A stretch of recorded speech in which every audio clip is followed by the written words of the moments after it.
Esse conteúdo é derivado do canal de Damien Echols. Acesse também o canal dele e se inscreva. Apoie a produção de conteúdo independente.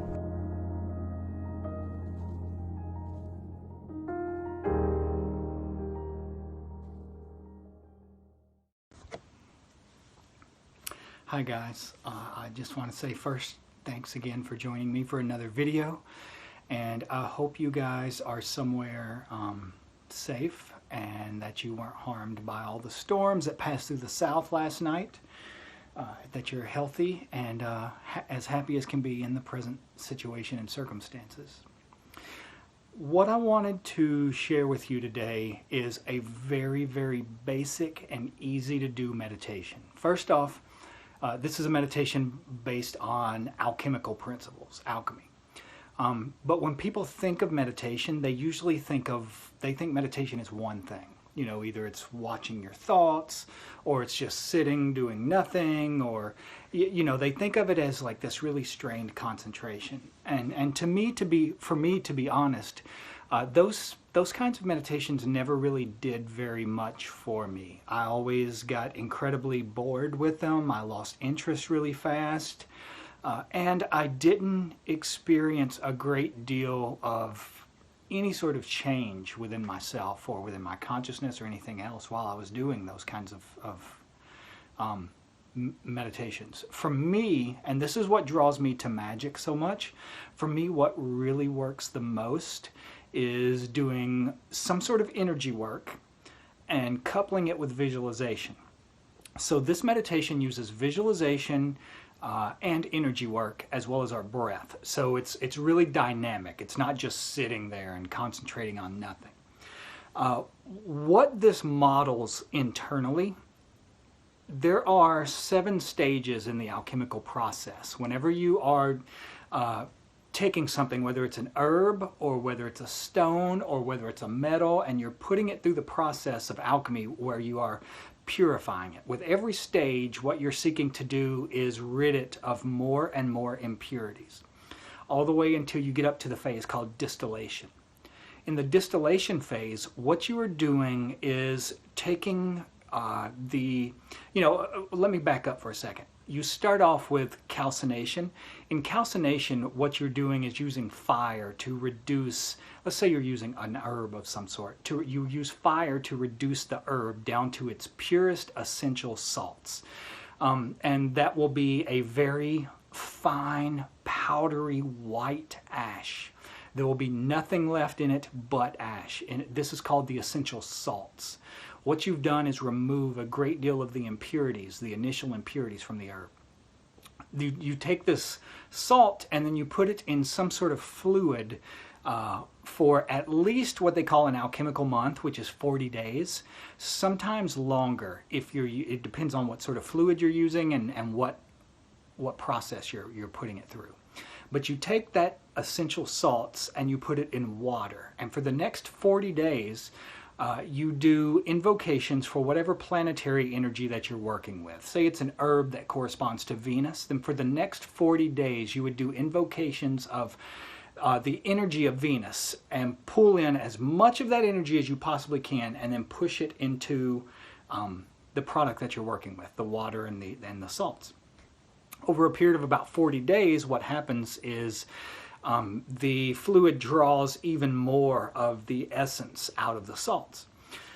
Whenever you do finally get up to the distillation process, in distillation, and this can be done in a couple of different ways. You know, you've probably seen these old alchemical posters or prints or drawings where you'll have a magician or a couple of magicians working with this huge distiller.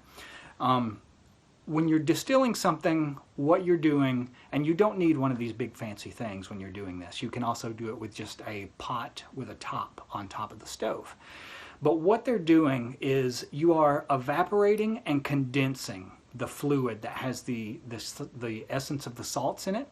You're evaporating it and condensing it over and over and over. If you do this, say just put it in a pot on the stove and let it cook at a low temperature. You want to have it at a low temperature that doesn't fluctuate. It has to stay at the same rate the entire time. and you put a top on the pot.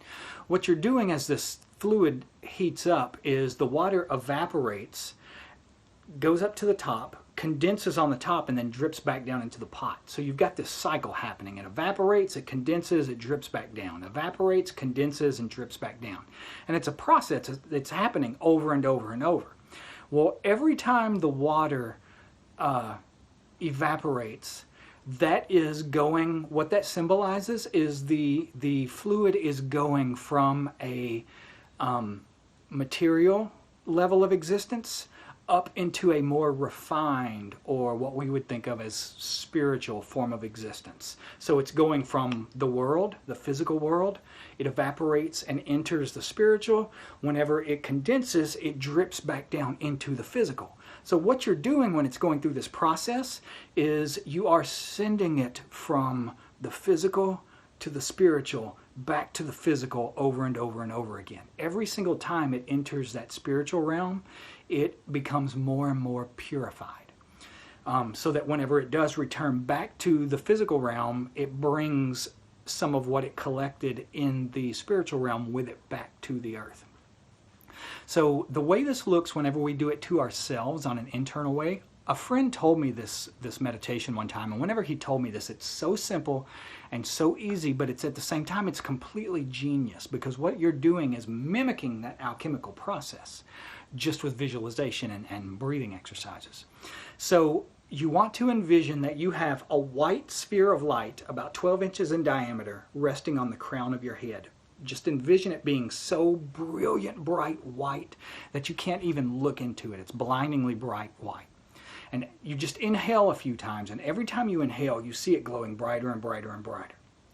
Next, you envision the exact same thing, only black, a black sphere of light at your feet. And you can do this either standing straight up with your arms at your sides, or you can do it laying flat down on the ground. You've got a black sphere of light at your feet and a white sphere of light at your head. What the white sphere of light at your head represents is your higher self, the part of you that is divinity, that always has been and always will be connected to the source of creation, your higher self, the part of you that is divine. The part at your feet represents your lower self, what we call your ego. So what you're going to do is focus on the black sphere at your feet and either lay down or stand straight up while you're doing it. And every time you inhale, you're going to see that black sphere at your feet travel up the right side of your body, all the way up the right side of your head, until it reaches the white sphere at the top of your head, where it goes into it. It merges. As you inhale, the black sphere travels up. When it merges, you hold your breath to the count of 4. 1, 2, 3, 4. And then you exhale, and the black sphere will continue. As you exhale, it will leave the white sphere and continue down the left side of your body, all the way down to your feet, back to where it was.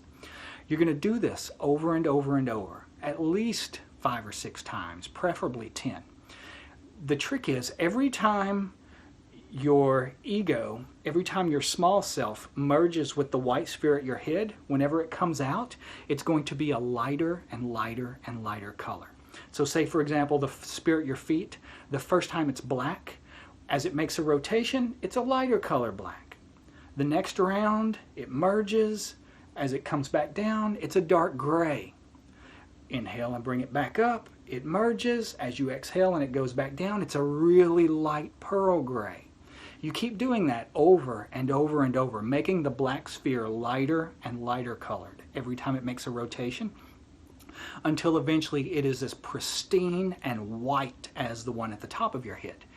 This is mimicking with your internal energies. When you're visualizing, you're telling your internal energies what to do, because your subconscious and your unconscious mind does not speak in language. It communicates through images, through symbols, and you're telling it what to do with this symbol by symbolizing this process. Eventually what happens is what you're doing through this process is purifying your ego, purifying your small self, until it eventually is the same as your higher self. And then at the end of this process, you function as your higher self in this world. Okay, guys, I'm going to keep this short and not ramble on today. I hope you are doing well. I hope you are all safe.